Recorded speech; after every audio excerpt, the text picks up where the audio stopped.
Jai Shri Ram. We have come to the last two chapters of the Mahabharata.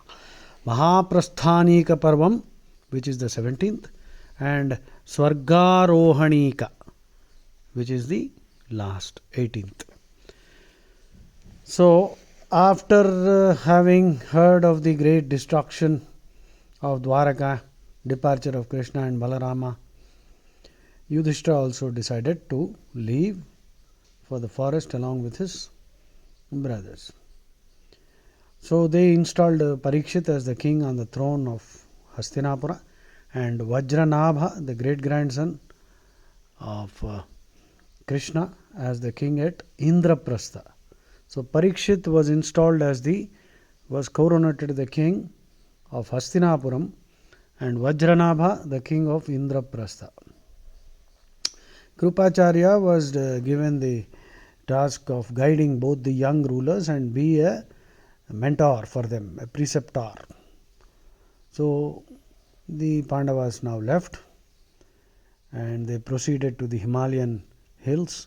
On the way, they met a Brahmin who declared that he was Agni Deva, and he asked Arjuna to give away the Gandivam as it belonged to Varuna, and accordingly it was given to Agnideva, and then that was consigned to the Samudram sea, and along with the two quivers also.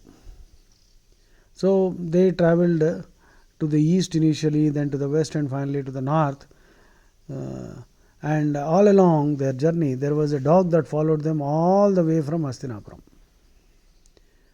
And the first person to fall was Draupadi. Yeah? And Yudhishthira was walking ahead and everyone was walking in a line. Bhima asked Yudhishthira, why? Why did Draupadi fall? She died. Okay, she shed her body. Remember, Draupadi is a part incarnation of Lakshmi Devi. Okay, so she died. So Bhima asked the question, why? Why did she not ascend to heaven with her body? So Yudhishthira replied that she had a great partiality for Arjuna in particular, and that was the only flaw in her character. So that is why. Then Sahadeva fell down, and Bhima asked, why? Sahadeva was very proud of his knowledge, and this pride was the only flaw he had. So he perished. So he could not enter heaven with the physical body. Anyway, that's not a physical body, that's a different thing. Okay, anyway. So next, Nakula. Nakula, the reason given by Yudhishthira was he was very handsome. He was proud of his handsomeness. So Nakula, none in the entire Kulam, nobody was as handsome as Nakula. And he was proud of that. That was the cause of his downfall. Arjuna then fell, and Yudhishthira said he was boastful. He was sort of, very arrogant in the sense that he never considered anybody as equal to him. Forget, let alone being better than him.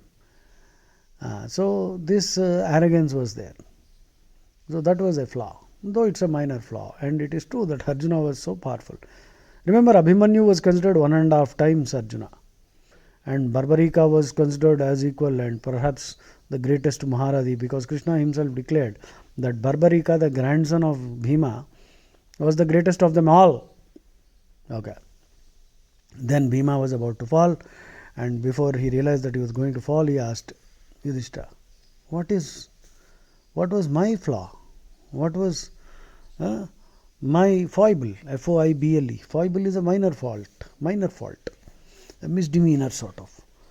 A foible is also that part of the sword where it is flexible and that's where it breaks.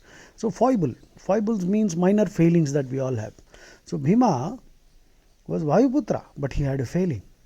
So Yudhishthira told him, you were also very boastful of your strength, and when you were eating, you would never bother about anything else or anyone else and would not heed or attend to others' needs.